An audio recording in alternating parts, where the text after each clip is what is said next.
So sometime in the past, someone had the bright idea that in perfumery, men need to smell like citrus, woods, and leather, whilst women had to smell like flowers, musk, and animal poop. And that was it. That's the rule book, somewhere between shaving with an axe and wearing corsets tight enough to snap a rib. Society decided that your genitals would determine your scent profile. If you've got a Y chromosome, you need to smell like a sweaty lumberjack who fell into a gin and tonic. If you have XX, congrats, you're a sexy flower who may or may not have rolled in a barnyard. Art. The ancient Egyptians bathed in unisex myrrh and frankincense like gods with no need for this binary nonsense. Everyone just wanted to smell holy and rich. In 1700s France, during the Enlightenment period, Louis XIV wore more floral perfume than your grandma and still managed to colonize half of Europe. Gender? Never heard of her. In the 20th century, we have marketing. Capitalism looked at perfume and said, let's put one in a pink bottle and one in a blue bottle and make everyone insecure. Chanel No. 5? Worn by Marilyn Monroe and every French grandpa. Let me tell you a joke. Okay. Chanel No. 5 is a classically ultra-feminine fragrance. That's what it's seen as. Marilyn Monroe famously said that she wore just a few drops of Chanel No. 5 to bed. Whose bed? We don't know. But here's the twist. Despite its status as a women's fragrance in France and in some perfume circles, it's not uncommon for older men to wear it too. So the joke is, how is this both seduction in a bottle and your grandpa's go-to? The point being that gender in perfume is performative and inconsistent. And we're weirdly okay with that. Take Fahrenheit, for example. It smells like a petroleum fire in a leather shop.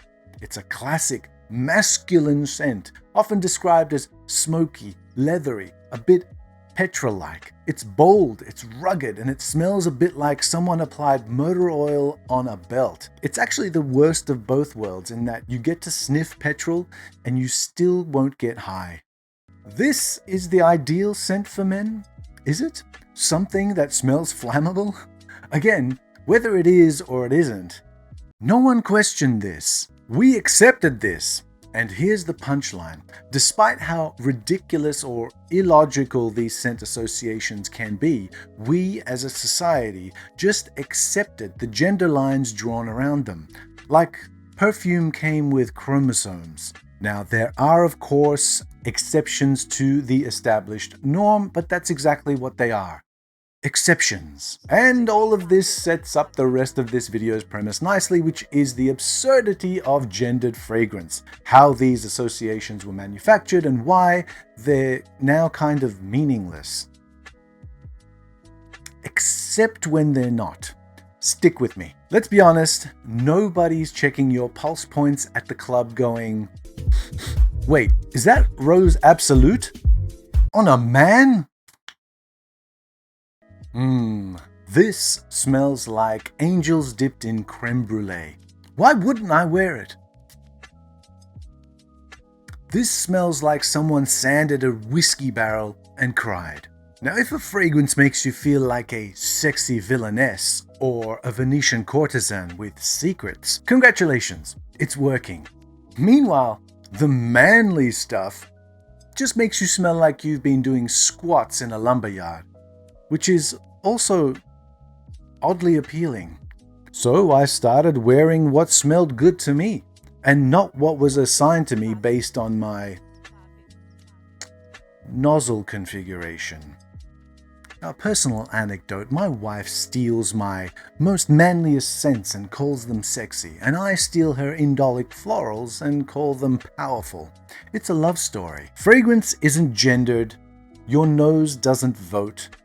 Wear what moves you. Wise words.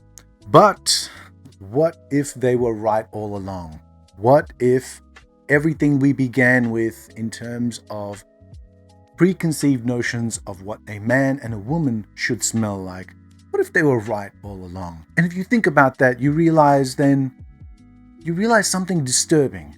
All the effort, the breakdown of barriers, the liberation of scent, maybe, just maybe, men should smell like chopped wood and anger.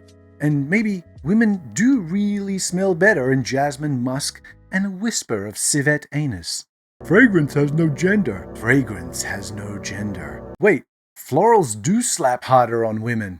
So yes, I wear women's fragrances because I can. And yes, the floral, fruity, powdery, barnyardy ones smell amazing on me. But do I also wear Dior Homme and pretend it's genderless when it's basically powdered lipstick in a bottle? Yes! Because here's the truth. Perfume isn't gendered, but stereotypes exist for a reason. And I plan to exploit them both. So, comment below, tell me, what wrong gender fragrance do you wear proudly? And don't forget to subscribe, unless your masculinity is so fragile that it can't handle a little bit of orange blossom. Now, let's get into the list. Alright, let's get into this list.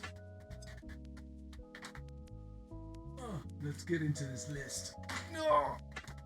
I've got a big bag. Put this to the side. One more time from the top. This is going to be a bit of a hands video. Okay. We've got Diorella.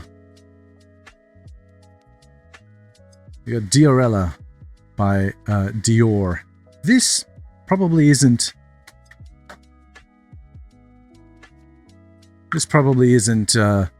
very, very feminine, as I should say. This is probably like the cousin of Eau Sauvage, as a matter of fact, with a little bit of balsamic, sort of vanilla-ish notes in there, as of the old style, right? It's very old style. It might smell like a grandma, as Eau Sauvage smells like a grandpa. So there you go. Diorella. What do we have here? We have a whole bunch of Chanels here from the 1920s. Got Chanel number 5. We have number 22, which is basically number 5 on steroids. We have Bois d'Azil, which is a very lovely sandalwood scent. Cuir de Russie, which is a Russian leather type of scent. And Gardenia. All very feminine, except maybe for the Cuir de Russie in this collection. Coromandel Eau de Toilette. Let me save that. Coromandel Eau de Toilette. We have Coromandel Parfum. And we also have Coromandel Eau de Parfum. All right, we have the 3 Coromandels here from Chanel. Again, unisex, I'd probably say, leaning towards masculine in this particular range, going from probably the most feminine in this bunch, which is the Parfum, and it's the nicest one. The most wearable one, which is the Eau de Parfum, and the most manliest one, which is the Eau de Toilette. So that's that one. Okay, we have a couple of opiums here. This is the original. This is the Secret de Parfum, which is the Eau de Toilette, original 1977 release, and this is a 1993 release. This is the Secret de Parfum, Eau de Parfum. And this is not a perfume. This is a scandal in a bottle. Again, probably not that wearable if you're a man.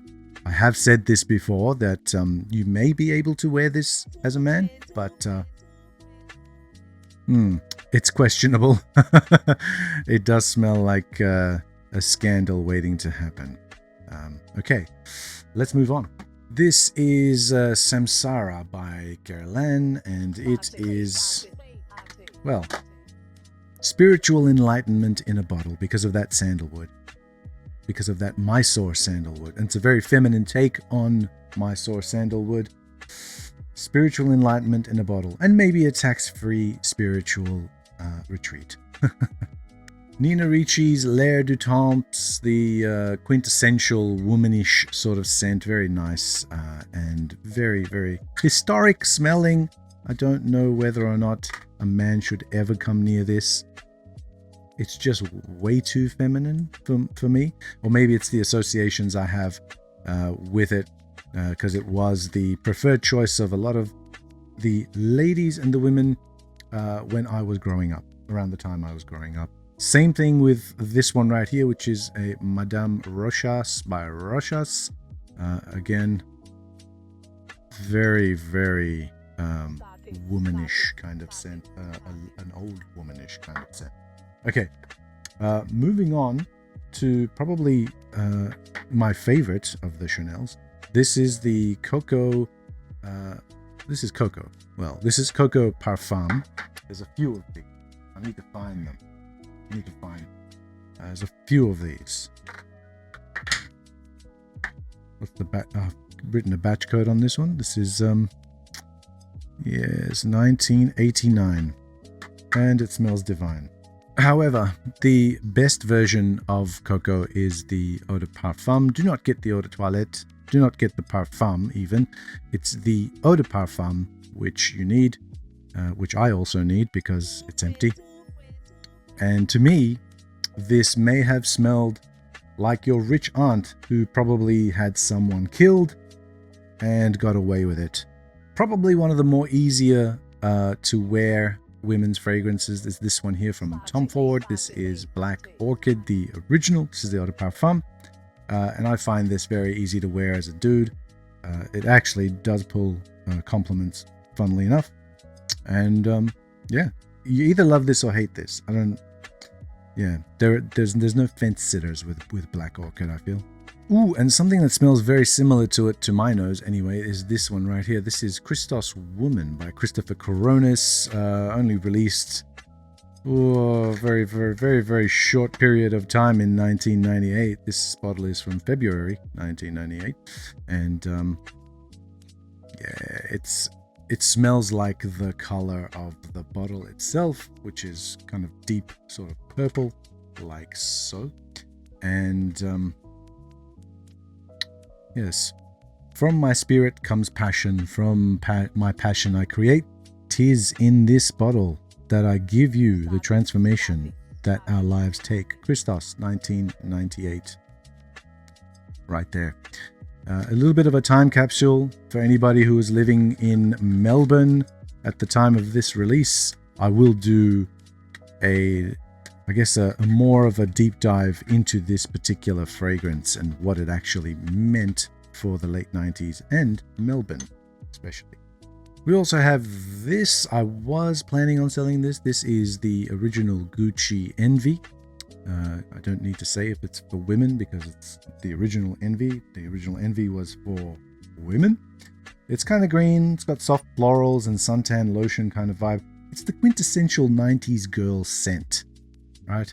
I was going to sell this, but after I smelled it again, I just couldn't bear to part with it. It's actually really super nice, and I think, I don't know, if you're comfortable with yourself, then yes, you could probably get away with this, but I don't think most men would be able to do so. All right, what do we got here? This is Amouage Memoir Woman. This smells like a gothic librarian casting spells between martinis. That's what it smells like. It is quite gothic-y looking. They've done the packaging just right to match the scent profile. While we're on Amouage, let's do another Amouage. This is Amouage's Interlude Woman. And this is, again, it's that dusty kiwi and tea vibe, which I really like so much. This is the olfactory equivalent of emotional whiplash in a designer robe. That's what this is.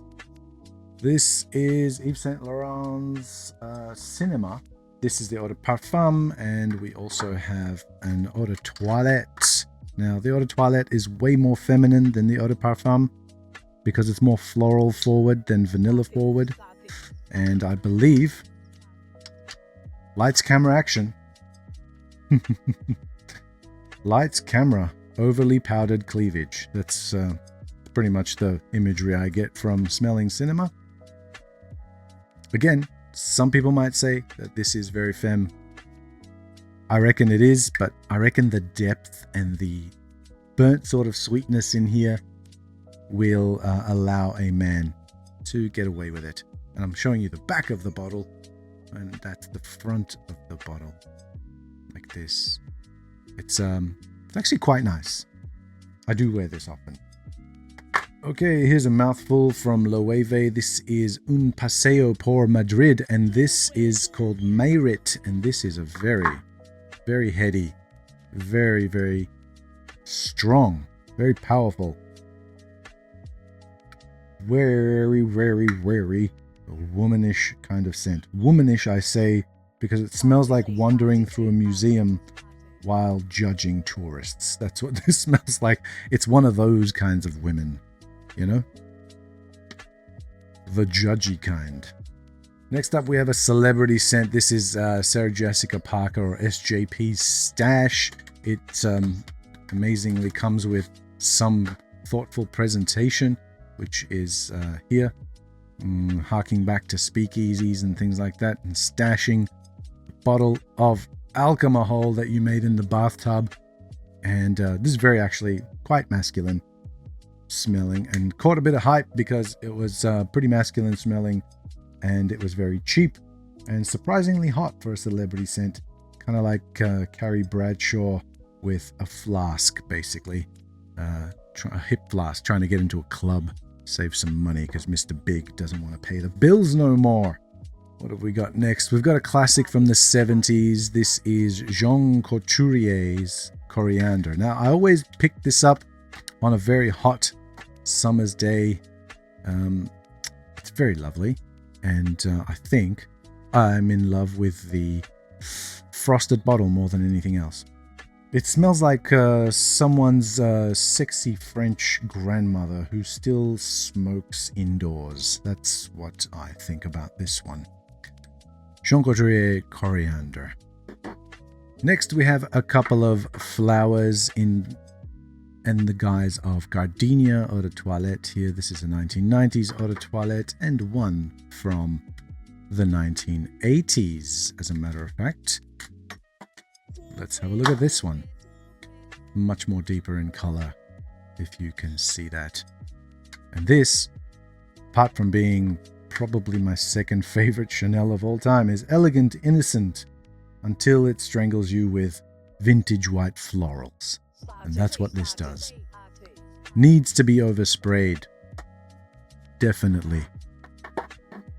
Next one is one out of left field. This is Habanita by Molinard. Now, this is not the original eau de toilette. This is an eau de parfum. And I think as a man, you could get away with it, but it is quite off-kilter. It's off-center. It's a bit... Some people might consider this actually really... Well, take a look at the bottle. It smells like a dominatrix's powder puff. In the best way possible. Wow, what a classic this one is. This is Dune by Dior, the original Dune, not Dune pour Homme. This is the one that you know. This is the bottle and the color of the sun setting at the end of the last wave of summer. Now, I think this is quite wearable for a guy. It is a sandy, sunlit existential crisis, I think, for someone who's wearing it. Here's one of my all-time favorites in the hot summer sun. This is Pure Musk for Her by Narciso Rodriguez. I completely disagree.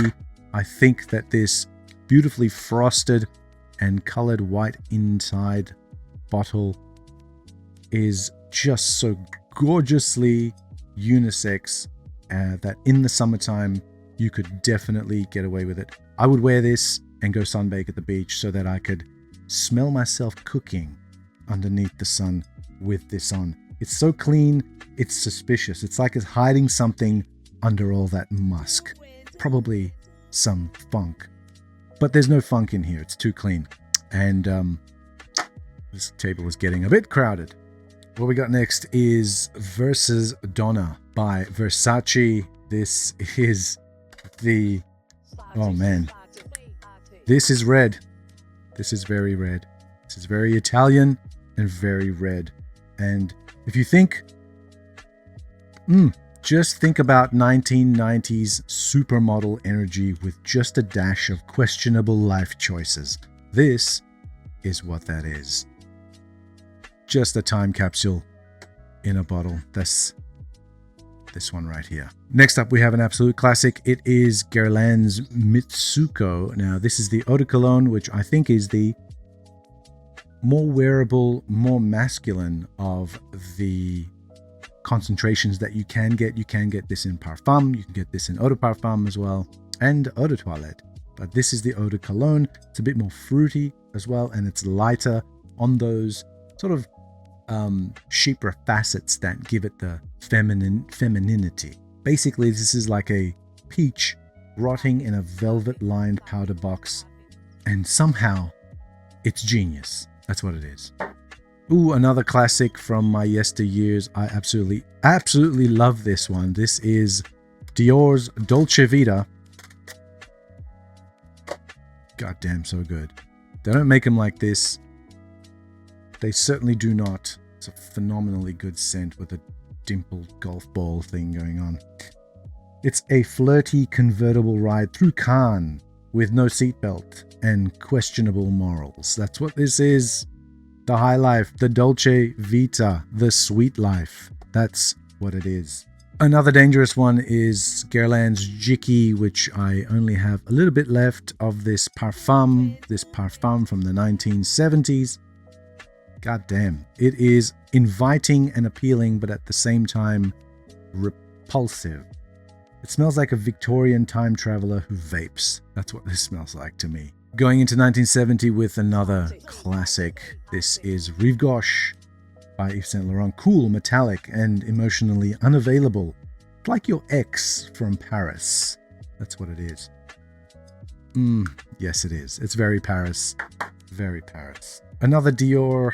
This is Poison. This is the Poison Esprit de Corps, or Esprit de Corps. I don't know how you pronounce this, but it must be the military edition of Poison. So obviously it salutes, then seduces. It is very seductive. I did have the original Eau de Toilette of this, but I sold that one. But I kept this one because it's oh so dangeroso. Very lovely. Sticking on the Poison theme, we have Midnight Poison here as well. And this, might I add, is actually just a simple Eau de Toilette, but it's in this 5ml bottle. And I have to say, this is way more masculine than the original Poison is. It's also very much harder to get. It is just a phenomenally good scent. If you can find this, go for it. If you do not find this, then don't worry about it. It's like Cinderella at 12:01. Still sexy, but now legally dangerous. Let's get to another green beast.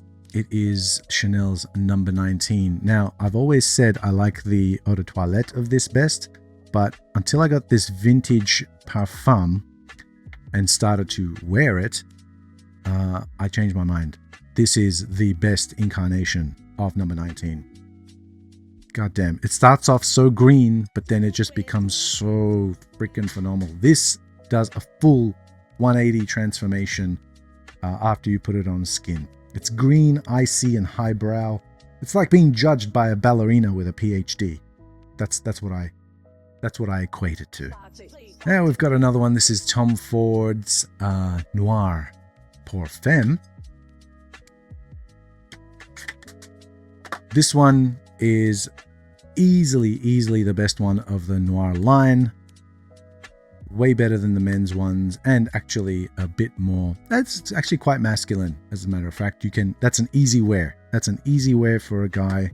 If you can find it, it has been discontinued. Okay, so that's been me doing women's fragrances. There's a whole bunch of them. This is pretty much most of the ones that I've got in my stash, I guess.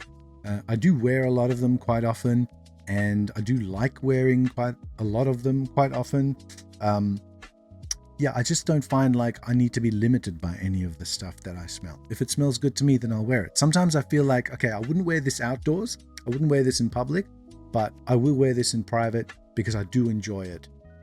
Even if it doesn't suit me as a man, as a very manly man, as a matter of fact, it doesn't suit me to be going out smelling like that because it might feel like I, ransacked some grandmas or something like that on my way to the supermarket to buy ham, something like this. But I will wear it. I will wear all of these and enjoy them. Why not? And so there you go. There's a list, maybe about 30 odd fragrances. I haven't done a list for a while, but I had to sort of caveat that with that whole introduction. Hope you enjoyed that. And as always, thanks for watching.